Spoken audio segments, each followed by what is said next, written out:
Piitan mo pa, Mat, yung parang giniling na. Hiling ko na lang kaya. Piitan mo. Ay, kung meron lang giling para sa buto, pinahiling ko na eh.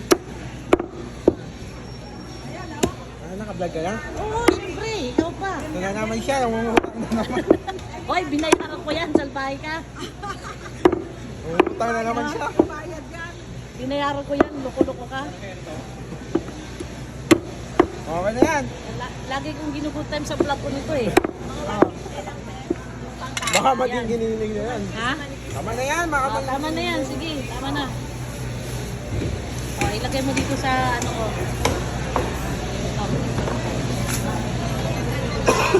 Ano yung lesson na nakalagay? Ano pa? Wala na, ito lang. Oo. Yung nalagyanan ka?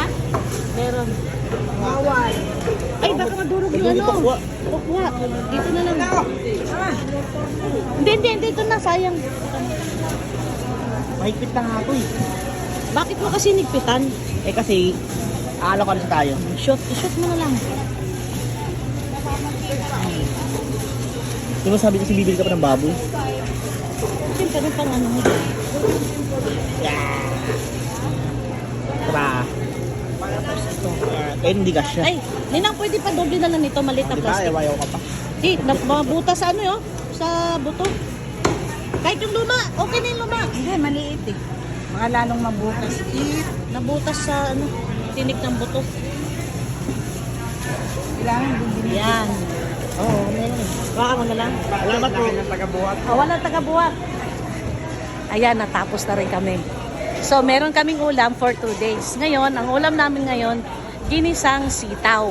Hindi ako nakabili ng isda para pamaris kasi yung suki ko, wala siyang tinda.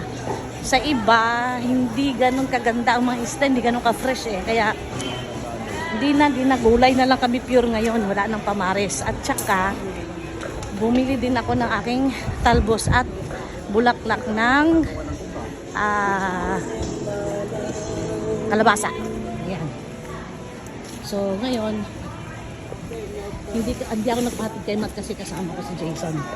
Kasama ko yung anak ko, siya ang nagbuhat. So, ngayon ang mangyari, ipapadala namin to sa tricycle at maglalakad kaming dalawa. Kasi magwo-walking nga kami.